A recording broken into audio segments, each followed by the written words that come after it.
All right, we're live. Welcome to Pesci's Recovery Corner. We are live, broadcasting straight from the lovely Irvine, California. I'm here today with Jenson Olinger. Said it correctly. Correct. I finally got it right. So today's guest, Jenson, has an incredible love for music as well as knowledge. He's been playing drums since the age of 3 years old, nicknamed by his peers as the human metronome. Jenson has played in various bands over the years, such as Winter Constellation in his high school years, and more recently showed off his skills as Jenson Avery, his stage name, in the moderately successful band Frankie Doll and the Broken Toys, where he met and fell in love with his wife, Frankie.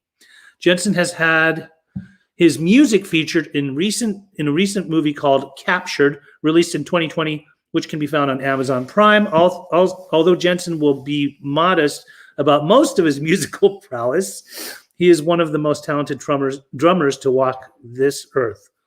Jenson has had, let's see here, in 2016, Jenson retired from making music publicly and started to follow his other dream of helping people. Jenson co-owns a coaching and consulting company with his wife in Orange County, California. Jenson's a certified life success coach who specializes in helping his clients combat self-sabotage and limiting beliefs while creating a roadmap for their desired future. Jenson does one-on-one coaching as well as destination coaching with his clients. So with all that said, who's Jenson? What I really wanted to do is kind of dig deep into your past and see who you are. Like, where did you grow up from childhood?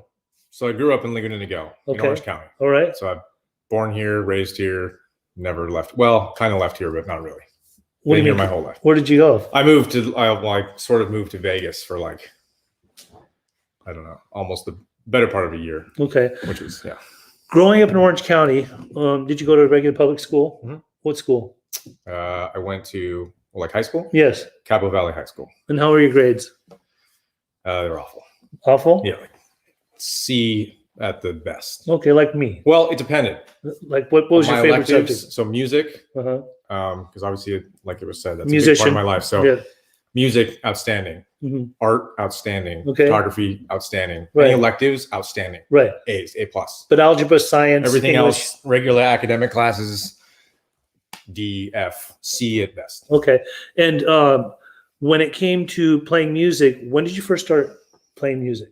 At what age? 3 years old is when I guess technically started. That's when I got my first drum set. My Okay. parents got me a drum set when I was 3. It was a real drum set. It wasn't like cardboard boxes or anything like that. No, it was like a real drum set, but just made for just sized for like a kid. And why did they get that for you? Were they musicians? Yeah. So my parents are both musicians. They're both, they actually met in college at Long Beach, Okay. Cal State Long Beach, playing music. Okay. And they're both music teachers.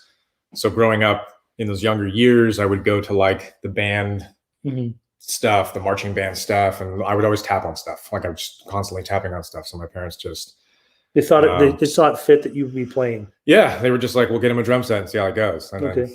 then the rest is history. And then how long did it take until you were actually drumming, like into your I mean, 5, 6 years old? I mean, I never stopped. Like I just Played and played. always played. And I had were a you drum set taught? in my room. I didn't take actual lessons until not until I was in like 8th grade, and I took specific lessons on like Latin and jazz. But everything else was self-taught. I've always had a really good ear for hearing something and then just being able to play it. Really? Drums always came very naturally to me. I never struggled with like having to do 3 things at one time. Right. You know, it just always came supernatural. So yeah, I don't know. And then you were in a high school band? Yeah. How many people were in the band? 5. So it was a drummer Like the bass, so like guitar. outside of school, you mean? Outside of school. Yeah. So yeah, 2 guitar players, singer, bass player, and then drums. So were you in a high school band too? Like at school, did you play? Yeah. So this is kind of like a love-hate. Well, it's like a love-hate relationship. Then it was like a hate. Now it's a love. But you know, my parents sort of forced me to like take music because they wanted you to be. Yeah. They were right. musicians. They were trying to like help me with Yes. this gift that I have. So Right. So yeah, I mean, I was in everything. I was in marching band. I was in wind ensemble. I was in concert band. I was in jazz band. I was in drumline. I was in all of it until junior year. And junior, so out when you were in the school band, was your desire to like play in your own band outside of school? Oh yeah, always. And then that happened. Correct. What kind of music? Well, I mean, it was, I guess technically you would classify it under the emo category. The what? The emo category. Oh, okay. You were emo. Yeah, which I mean, when I was in I graduated in 2003, so it was, you know, it was what was cool then. I've seen pictures of you. Yeah, you know, the eyeliner, like long bangs and different colored emo was like modern day goth, sort of. Right. And it's now it's recycling now with this sort of like emo rap thing and sort of like these younger generation kind of doing the same thing with a different style of music. But the rapping. But it's the whole same like idea. Right. You know? So it's funny to watch. So being emo, what were all the members of the band emo? Obviously, everybody. I mean, yeah. I mean, pretty much. I mean, not everyone was emo, really, but that's what you would classify the music genre that we played. Right. Yeah. And who were your musical idols growing up? The two biggest would probably be Travis Barker. Okay. From Blink-182, or previously, excellent drummer. Previously from Aquabats, actually, is where he started. Like, sort of like the biggest name, and he was in before that. And then Mike Portnoy, who was in a band called Dream Theater. And then, so you looked up to, obviously, Travis Barker is one of the best drummers out ever, right? I mean, we all know that. And during that time, when you were part of this group, was there any drug use? No. None? Not yet. This is like junior year in high school? Yeah. This is like just as my journey into that started, kind of. But there was no, at that point when I joined that band, I wasn't like doing, you know, anything crazy. Nothing yet. Point. I think maybe I had smoked weed. And drinking? Maybe. I don't know if I had drank at that point when I started in that band. Okay. I don't remember. The reason I ask is, like, obviously being in an emo band, right?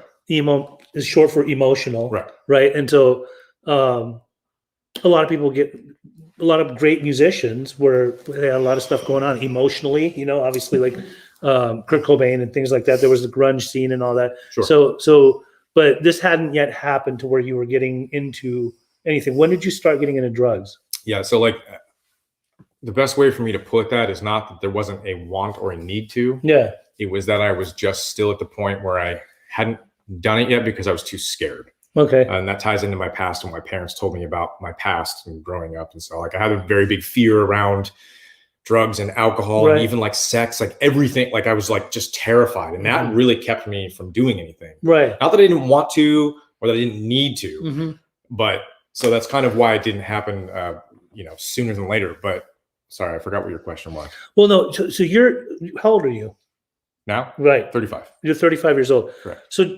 during that time in South Orange County, I mean, I know that heroin has been a problem in South Orange County probably for a good amount of time. Sure. Were any of your friends doing that, or did you not at all? No. Did you hear about it? Did you know about it? No, it wasn't until I got sober before that was even like a thing.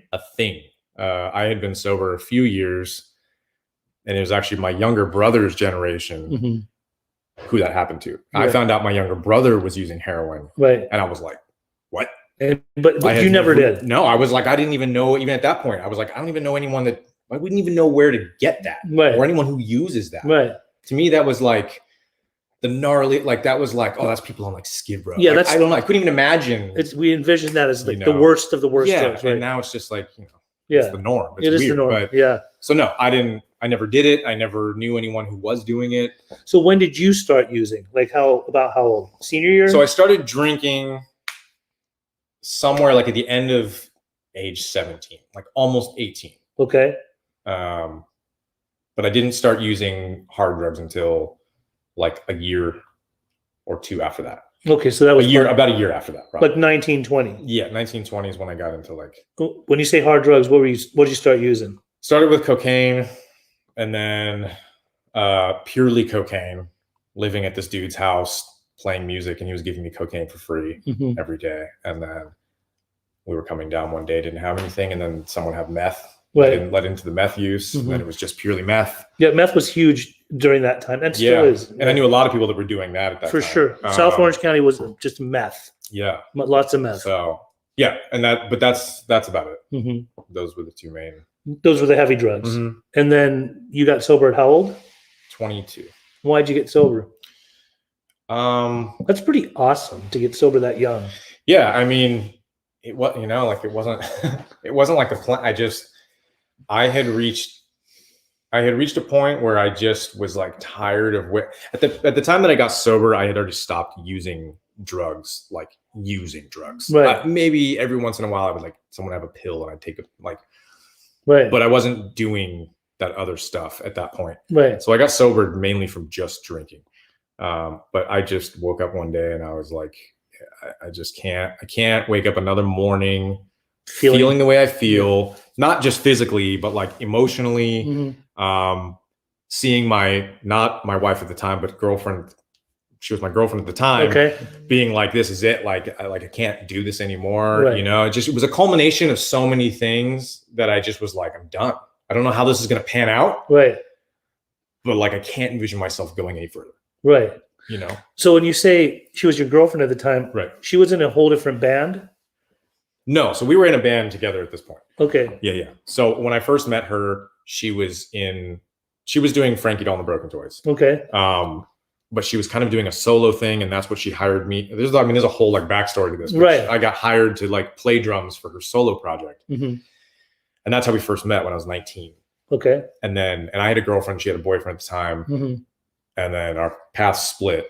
And then it wasn't until later came back around after sort of all that cleared out for me and I cleared out for her. And then I called her. I had a dream about her. And then I called her and we linked up and then started hanging out, but not in that way, just as friends.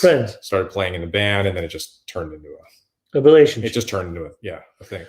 And so you joined Frankie Doll and that was a solo project that you were actually working for, but then she brought you on as a drummer for Frankie Doll and the Broken Toys. Right. Yeah. The solo thing was just I don't really know whatever happened with that. Mm-hmm. That's just kind of what I think I was hired to do at the time. But she was still doing Frankie Doll and the Broken Toys. And she was already sober. She had been sober for a while. Yeah. She was, I think when we first got together, she was sober for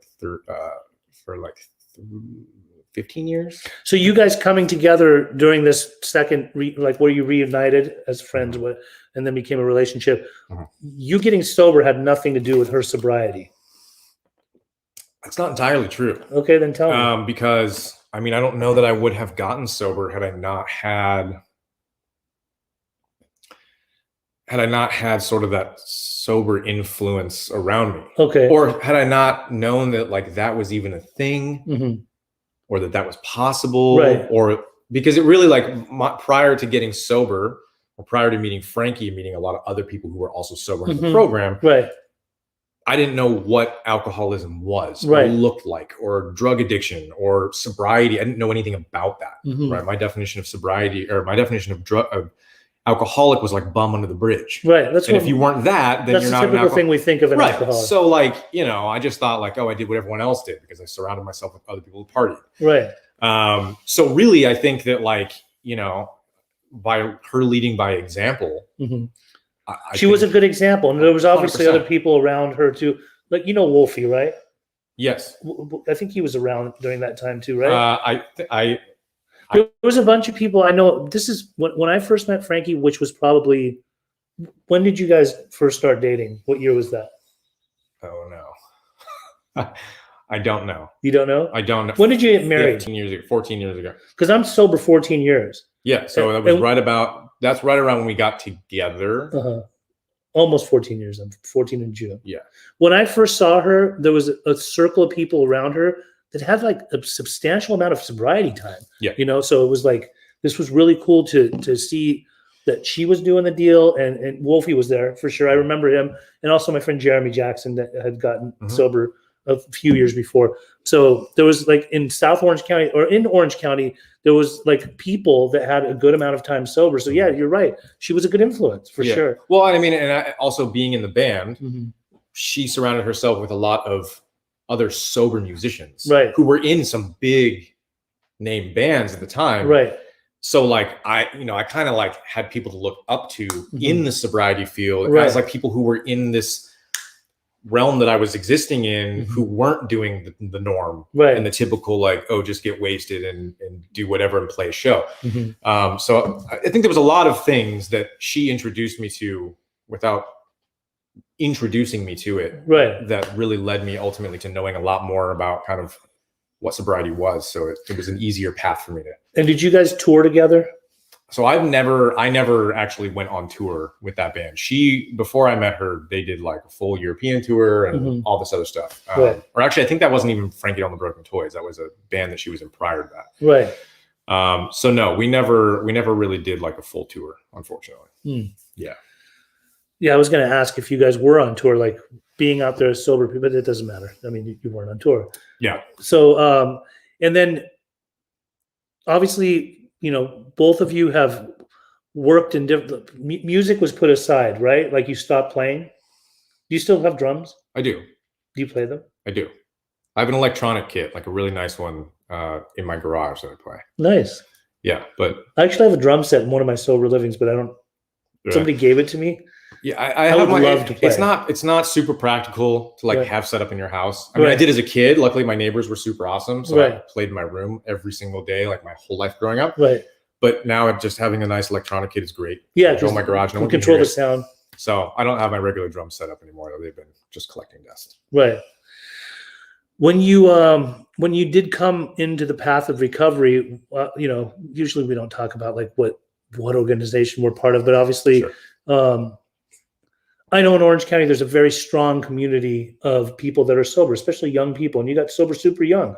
This is what I love, having people on the podcast that got sober at a young age, because it's inspirational and it shows people truly that young people can get sober, right?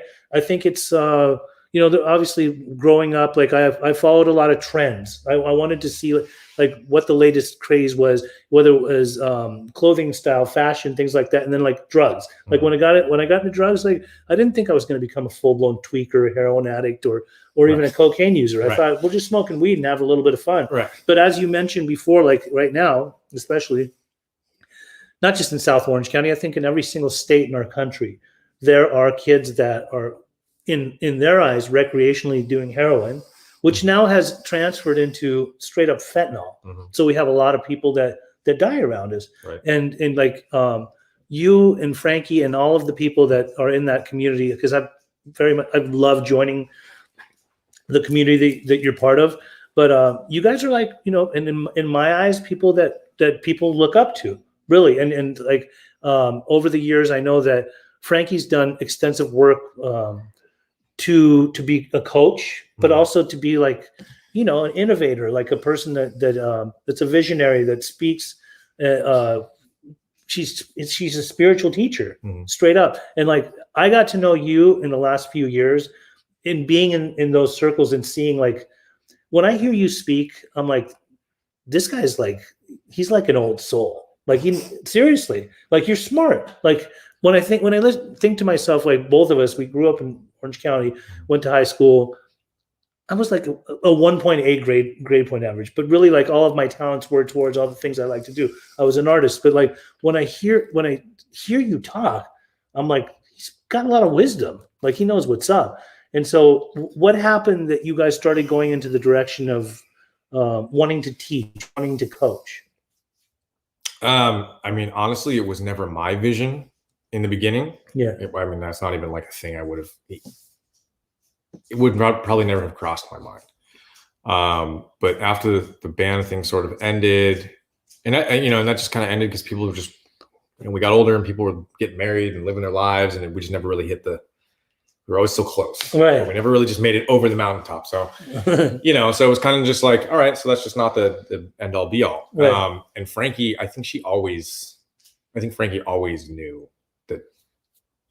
that she needed to do something in that capacity. And I mean, it fits so perfect for her being a front woman Right. in a band, right? Right. Like, she thrives on like an audience. Right. Right. So like, her gift, I think, is just being in front of people and having an audience of people to talk to and share things to. And, Right.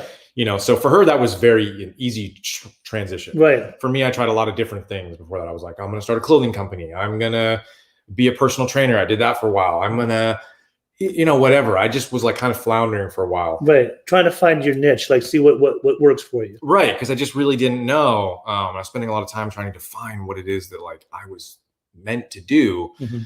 Now I look at it as like, I don't know, I'm meant to do a lot of things. Right. I was meant to try all those things and then do this thing. And maybe this isn't the end all. And maybe I do something else. I don't know. Mm-hmm. It's part of the adventure of life, but it's working right now. It's working right now. And so she started the company, right. And then I just over time, I learned a lot from her, mm-hmm. and we used to hold groups before the coaching stuff. And I sort of started, because I've been with her a long time. Right. I sort of started kind of teaching, not right. really, but I would just speak up a lot right. about concepts, mm-hmm. right? Because I knew a lot more than a lot of people that were coming in learning this stuff. Right. And then that just sort of led to me going, you know what, I'm going to be a full-blown coach. I think what were the groups, some of the groups that you guys were doing? We called it the tribe of elephants, okay. and the whole thing behind that is that like elephants hold up their own, like they'll surround their sick mm-hmm. until they're healthy. So it was kind of just like this idea of like a group of people that were all there to help each other right. grow. And when they get knocked down, we'll be there for, I love that. Yeah. So I am an elephant. I joined the elephants. Yeah. Yes. So it's been a lot of different things, we've covered a lot of bases, everything from like law of attraction to, like stuff talking about like life between lives and like soul contracts. And we've talked about so many different things, right. But that group has always just been about kind of elevating. That's kind of I don't know that I like that word. That's such a like, anyways, it's always been about just kind of like taking just sort of like the mundane day-to-day life and going like, what else is there? Yes. What more is there? And how can we get ourselves up and out of these sort of ruts of like, well, this is what I learned is right and wrong. This is what society tells me is right and wrong. This is what my parents taught me. This is what, blah, blah, blah, blah, blah. So right. like, well, what do I believe? Mm-hmm. And how can I do the utmost to be everything that I can be, right. achieve everything I want to achieve, and help other people achieve everything they want to achieve, right? So it's always been about teaching teachers. Right. Frank used to always say, like, we're not here to teach students. We're here to teach teachers. Right. So that you have the information so you can go out and help other people that you're going to run into. And you can teach other teachers. Yeah. And not to like go start your own thing, but just like as a person, help other people that come across your path to learn the stuff that you've learned, So I love it. Yeah. You were mentioning that one of the things was life between lives. Is that what you said? Mm-hmm. Can you expand on that a little bit? Yeah. So so there's a documentary. I'm trying to remember what it's called. I can't remember what it's called. I'll try to remember by the end of this what it's called. But there's a whole hypnotherapy, the flip side. Thank you, Frankie. The flip side. And it's about this guy who was a really prominent. What? Yeah, he said it. Flip side. Thank you. Yeah, it's about this really prominent hypnotherapist, like I think it was like in the 60s or something. Mm-hmm. He was very cut and dry about, he didn't believe in like the whole woo-woo stuff about like, he heard about like, I think life between lives and like different stuff, right? But he was there to just fix people with their ailments, right? Hypnotize them, whatever. And one time, the story goes, he accidentally regressed someone into a past life. Oh. And didn't know what was happening, recorded the whole thing, kind of just was like skeptical as to what was happening, but walked them through it. And then now his work is all dedicated and has been ever since then to taking people back through past lives. And in doing so, there's sometimes multiple past lives, and then you can get sometimes, and in between those lives, our souls go to a place that is like our life between lives, right? Where it's like a realm that is where our souls exist between these lives that we live, right?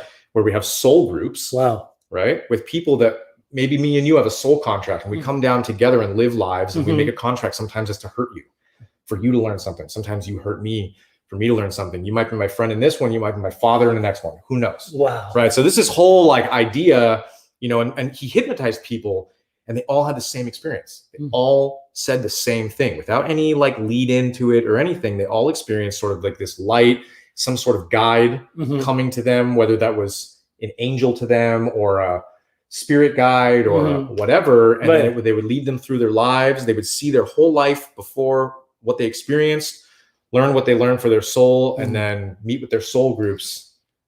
And just like, it's a crazy It's thing, but it's fascinating. so interesting. I love it. So interesting. Awesome.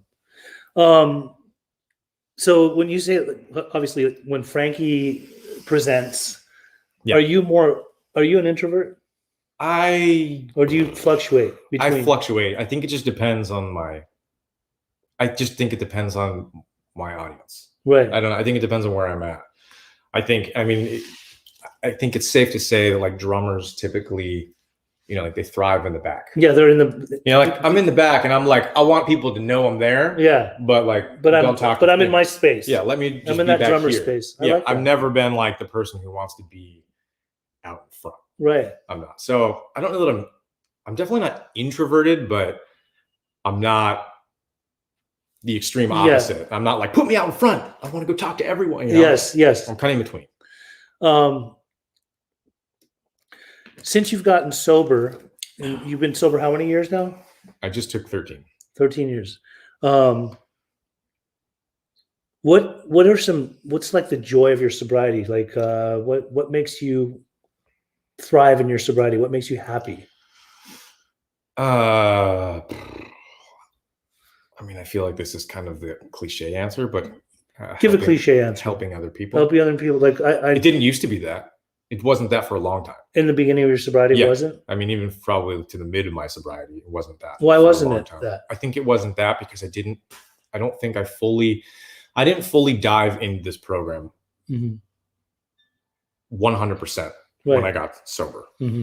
So I didn't get all the benefits. Were you dry? Yeah, I had a lot of big chunks of time where I was very dry. And were you in like going into funks? Were you depressed? Yeah. So at 5 years of sobriety, I hit like a low that was lower than when I got sober. Low. An emotional low, a spiritual low, just rock bottom in sobriety, to the point where I was just like, F God, F sobriety, F anyone, this, that, whatever. You were contemplating to use again? No, I didn't get to that point. You just I just was tired like, of life. Yeah, I was just like, I'm over it. Right. And, and I just like broke down and I called my sponsor and this was a major like pivotal point for me in my sobriety.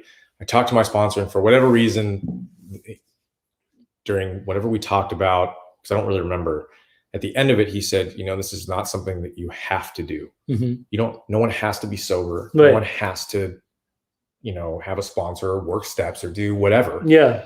But you get to. Right. And for whatever reason, I probably have heard that before. Right. But for whatever reason, at that moment, I had, what they call a spiritual experience where I just had a total shift in perception. Right. On what it is that I was experiencing or not experiencing. And I was like, dude, you're right. Like I have an opportunity to do this that like most people in the world don't get to have. Right. And I look at like regular people and go like, man, I wish that you could experience what I've had to experience. Right. Because there I go with that word again. It's leveled me up. Like, you know what I mean? It's leveled me up like to a place where I never thought. Usually when things level up, like, they elevate. Right. I know. But it's like, God, that word. The weird thing, I don't think I've ever used that word until today either. Right. I use it all the time. I say elevated. I go between elevated and escalated. Yeah. So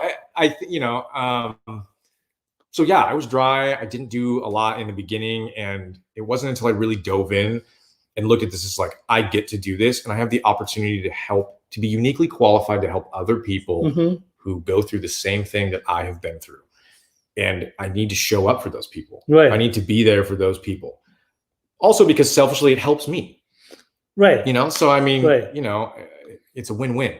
Yeah. Or as they say, like, we think that we're helping you, but actually you're helping us. Right. And it's amazing. And I see a lot of guys that you work with. I see a lot of people that you work with. I've sat in this very living room with, in some of the groups, and I've, encountered like, this is what always made me feel good, is to see like other people, this movement of people that are elephants, let's say, or just people that come for some of the different groups that have that we've had here. Whenever like people talk and they share, a lot of people, you know, I love what they share. When it gets to you, I'm like, oh, here we go. I want to hear this. Seriously, I always like your input. I like, because to me, like I always thought you're an introvert. You're pretty quiet until you speak. Right. And then when you speak, I feel like I hear God through you, truly. And I think to myself, such a young guy, like he's got this, like he understands like what we're doing here. He's a part of this movement. And I really love that a lot. As far as coaching goes, you coach. What's your specialty when it comes to coaching? Like what does coaching consist of? I know that earlier before we even started doing the podcast, we talked about this, and you don't know how to give. Right. I just not that I don't know. I just always get really anxious with this question. Okay. But I mean, essentially, okay. So like, you know, it's life coaching. Right. So most people's issue when they come in and they are saying, hey, I'm having these problems in my life, whether that's financially, emotionally, spiritually, relationship, whatever it is, right? It all typically stems from belief systems. Right. So really that's what it is. It's like we target, you know, me, because for people that don't know, me and my wife own this company together. We target belief systems. Right. So, you know, taking people from the beginning of where like, okay, where were you victimized in your past, right? And Frankie wrote a book called The 5 V's. So starting with the first V, victim, you know, where were you victimized in your life? And kind of taking away the like idea that victim is a bad word or that it's a, you know, some people don't like to be called a victim. Some people like to be called a victim. It's kind of weird what side of the fence they lie on, but finding where were you victimized if you were, that doesn't have to be something major. Sometimes it is. Sometimes it's just small stuff. Right. Could be the smallest thing that somebody said to you that victimized you and changed the entire way that you viewed yourself, the world, something. Right. Okay. So where were you victimized? Okay. Where were you victimized and where are you victimizing yourself? Or where are you victimizing other people? And then villain is the second V. So typically when you are the victim, you end up becoming your own villain. Right. If you had something happened in a relationship in the past, right? You then become your own villain because now you withhold love or you don't pursue because you're afraid it could end badly, right? So you are villainizing yourself by not allowing yourself to experience a new experience with a love relationship or something like that, right? It's just an example. Where are you being a villain to other people? So it's kind of breaking down those two things. Okay, that's taking a look at like powerful. Where did belief systems come from parents, from schools, from institutions, religions, whatever, right? So are these your ideas or are they other people's ideas? And then visceral, right? Visceral is the third V. That's getting people to connect to that visceral feeling that you get in your body when you are at a heightened emotion. And then becoming vulnerable and open. And becoming willing to talk about these things, being vulnerable with yourself, telling yourself the truth, getting really honest with yourself, and being vulnerable to the world and having the opportunity to fail or succeed, right? Because that option is with anything you ever do in life. You'll never know until you do it. And then vested is the last V, right? So it's basically taking people from victim to vested, right? Victim mentality, life happens to me. To vested, I know that I know that I know who I am, what I want, what I'm doing here, and that I'm here co-creating, right, with the universe, with my higher power, this beautiful existence that I live. And so that's in a nutshell. That's it. And when you do these with the people that you are coaching, transformations obviously happen right in front of your eyes. Do they change? Yeah, sometimes, and sometimes not. And sometimes people like to just hold on. It depends, you know. I mean, it's entirely, and that's the thing. It's like even when I talk to clients and I tell them, like, look, this is, you know, I have information that I can share with you that I can, you know, hopefully get you to see things in a different way. But it's like you're in the driver's seat. It's up to you. Whatever you put into this is what you will get out of it. That's right. I can only, you know, say or help you through so many things. You have to be the person that takes the action on these things. So that's right. But I would say most of the time, yes, there are major changes. Because typically we like to make sure that the people that we're, going to be coaching are at a place where they're like, I'm ready to change these things.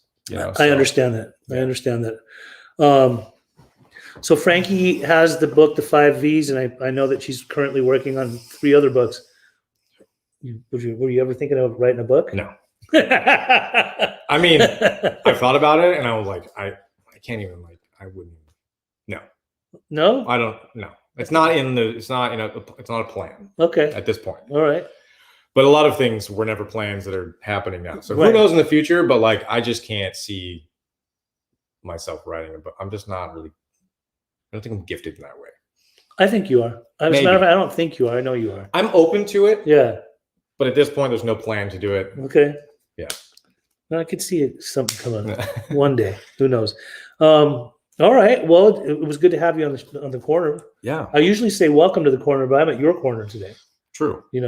So I appreciate you coming on the show. I've, sometimes when I'm thinking about what guests to have on the show, I scan rooms, or when I'm certain places, I'm thinking he's interesting. She's interesting. I thought when I saw you a couple of months ago when we were on some Zoom meeting or something like that, I thought I need to ask him to be on here because I don't hear from him enough, and I'd like to hear a little more. And today you actually opened up a lot, so it was good to have you here.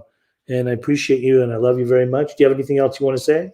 No, just thank you for asking me. I was super nervous to do this. Why? That's just how I am. I mean, I'm still even when I get asked to do speaking engagements anyway, I get nervous. You did great. Once I'm in it, I'm okay. Now I'm totally okay. Yeah. But I mean, thank you for asking me. I feel blessed to be a part of this. So awesome. Thank you. All right. Well, with that said, thank you everybody that tuned in today. And we're here usually every Tuesday at noon PST. And we will see you next week on Pesci's Recovery Corner. Much love.